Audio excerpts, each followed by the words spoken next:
क्षीण हुआ, फिर मृत्यु लोक में आ गए, लेकिन मेरा भजन करने वाले मेरे को ही प्राप्त होते हैं। इस भाव को लेकर भगवान कहते हैं मद्भक्ता यान्ति मामपि, चाहे जैसा आचरण करने वाला हो, ये भगवान के मार्ग में छूट हो जाती है। जीव कैसा ही आचरण क्यों न करे, दुराचारी से दुराचारी क्यों न हो, आखिरकार वो मेरा भक्त है। इस बात से, इस संबंध से मैं उसका कल्याण कर देता हूं। यहां आकर के बात पूर्ण होती है। ये करुणा किसी में नहीं है, न किसी व्यक्ति में है, न किसी देवता में है, न किसी गुरु में है, न किसी संत में है। ये नहीं है, ये नहीं, गुरु में भी नहीं। अगर शिष्य में दोष देखेगा तो गुरु निकाल देगा, नहीं निकाल देगा। मन से भले ना निकले, लेकिन बाहर से हटा देगा। अगर संत तुम्हें अवगड़ी देखेगा तो बाहर निकाल देगा। जब आचार्य और कृष्णदास जी में, तो आचार्य ने एक दिन देखा श्री विठलनाथ गोस्वामी जी ने कि श्रीनाथ जी जलेबी का भोग पा रहे हैं। जब वो भोग लेके गए तो उनका, हमने जय जय जलेबी का भोग तो लगाया नहीं, और बाजार के भोग लगता नहीं, फिर आप ये जलेबी कैसे पा रहे हो? तो बड़े मुस्कुराते हुए कहा, कृष्णदास जो है ना, उन्होंने मानसिक भोग लगाया। एक जगह जलेबी बन रही थी तो देखा, वो ये गरम गरम जलेबी तो श्रीनाथ जी पाते थे, कितना अच्छा था, तो पहुंच गई भाव। तो बोले वो कृष्ण, तो उनका कृष्णदास को तो हमने त्याग दिया है। तो उनका, देखो आप आचार्य हो, आप गुरु हो, आप त्याग सकते हो, लेकिन एक बार जिसको हमने स्वीकार किया उसे त्याग नहीं सकते, श्रीनाथ जी ने कहा। तो हुआ ना, गुरु ने त्याग दिया लेकिन इष्ट ने त्याग नहीं किया। उमा राम समहित जगमाही, गुरु पितु मातु बंधु को। इसीलिए भगवान के समान प्यार करने वाला कोई नहीं है। जो दुराचारी से दुराचारी, आचरणहीन है, पर वो मेरा भक्त है, इस बात से मैं कल्याण कर देता हूं।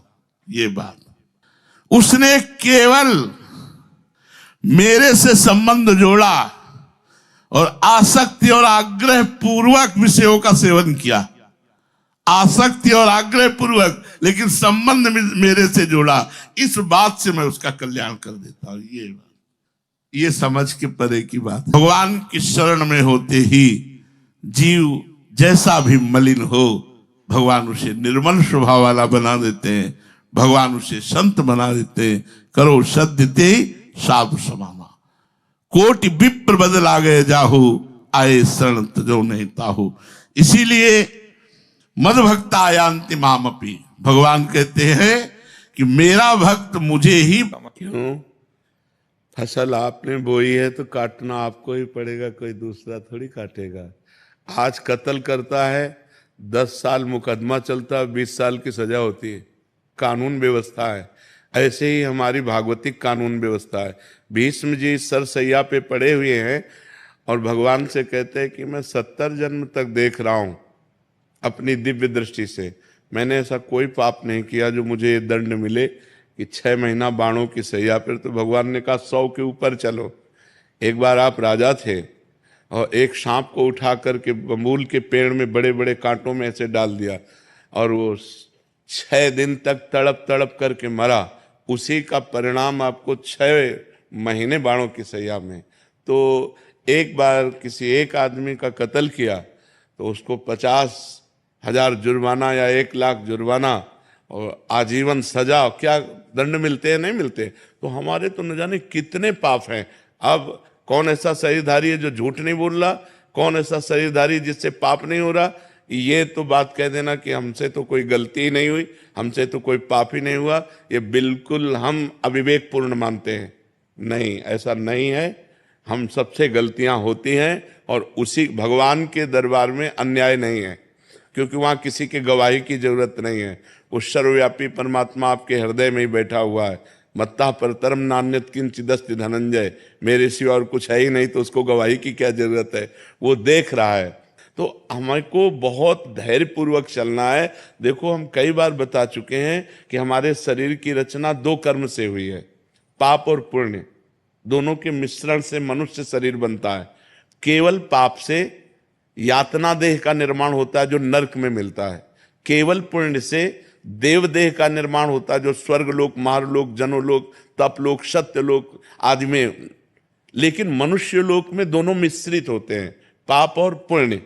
तो जिस अवस्था में जो हमें दुख मिलना है वो कर्म हमारे ऊपर लागू हो जाएगा। अगर पुण्य कर्म लागू है तो हमें सुखद, अनुकूलता, प्रशंसा मिलेगी। अगर पाप कर्म लागू है तो दुख, प्रतिकूलता, निंदा मिलेगी। वो हमारी वैसी बुद्धि हो जाएगी, जैसी हो भवतव्यता तैसी बने सहाय, आप ना आवे ताहि पे ताहि तहां ले जाए। अचानक आपसे ऐसी क्रिया बन जाएगी कि आपकी निंदा होगी, आपकी अवहेलना होगी। अचानक आपसे ऐसी क्रिया बन गई, दांव लग गया कि आपकी प्रशंसा होगी, आपकी जय जय हो जाएगी। वो पूर्व कर्मों का विधान चल रहा है। तो फिर मनुष्य जन्म में महानता क्या है? अब नवीन हमसे पाप ना होने पावे। अब नवीन कर्म हम ऐसे ऐसे समझ के करें कि हमारी आगे की जो जन्म हो या आगे जो हमें मिले वो बहुत अच्छा ही हो, पाप कर्म नहीं होने चाहिए। अब हमसे गलती नहीं होनी चाहिए। अब लो नसानी अब नान सही हो। तो ये पक्की बात समझ लीजिए कि अपने कर्म को ही भोगना पड़ रहा है। इसमें बिल्कुल संशय न कीजिए कि मैंने तो पाप नहीं किया। किसने प्रश्न किया था? ईमानदारी से देखो सखी, वृंदावन में बैठी हो, ईमानदारी से जब से तुम्हें याद है तब से अब तक देखो, केवल इसी जन्म में क्या आपसे पाप नहीं हुई? क्या आपसे गलती नहीं हुई? आप विचार करके देखिए, हमसे पूर्व जन्म में कितनी गलतियां हो गई हैं। इतनी गलतियां हो गई कि भगवान ने कृपा करके मुझे मनुष्य शरीर दिया है। मेरे कर्म से मनुष्य शरीर नहीं मिला। कबहू का करी करुणा नर देहि, देत ईश बिन हेतु सनेहि। अब भी भगवान की कृपा देखो कि आप साधु समागम में बैठी हो, आप वृंदावन आई हो, संत समाज में बैठी हो। अब मोहि भाव भरोस हनुमंता, बिनु हरि कृपा मिले नहीं संता। तो भगवान तो आपको दुलार ही कर रहे हैं, भगवान तो आपको कृपा ही कर रहे हैं। पर हमने गलती की है तो वो भोग तो हमें भोगने पड़ेगा। कुमार जी, इस जन्म का कब भोगना पड़ेगा? अगला। जब अभी जो वर्तमान में गलतियां, अगला। और ऐसा भी हो सकता है कि इसी जन्म में भी उसका दंड मिल जाए। भयानक अपराध, भयानक अपराध। जैसे आप संत द्रोह कर दो, संत निंदा कर दो, किसी संत को मार पीट दो, फिर आपको भयंकर, आपको कष्ट। साधु अवज्ञा तुरंत भवानी, भक्तन निंदा अति बुरी भूल करे, जिनको के सुकृत बहुजन्म के छिन्न दायक को। तुरंत अकाल मृत्यु का विधान बन जाएगा, तुरंत अकाल मृत्यु का विधान बन जाएगा, तुरंत भयंकर कष्ट देने वाला योग लग जाएगा। पर ये भागवतिक विधान है, भागवतिक विधान है। 2 मिनट में किसी को मार दिया, इसके बाद आजीवन कारागार, और उसको ऊपर से बोले 1 लाख रुपया जुर्माना। तो ये जो हम भोगने आते हैं मृत्यु लोक में, जुर्माना भोगने आते हैं। मूल सजा तो नरक में मिलती है, ये जुर्माना यहाँ होता है, उसको भोगना होता है। तो जो हमें भोगने को मिला उसे मिल, आगे हम कोई पाप कर्म नहीं करेंगे, आगे हम अच्छा भजन करेंगे तो हमें अच्छा मिलेगा। जी लोग कहते हैं नरक तो किसने देखा है? अब कह दो कि किसने देखा? जब चोरी करोगे और जब तुम्हारे डंडा चलेंगे और जब जेल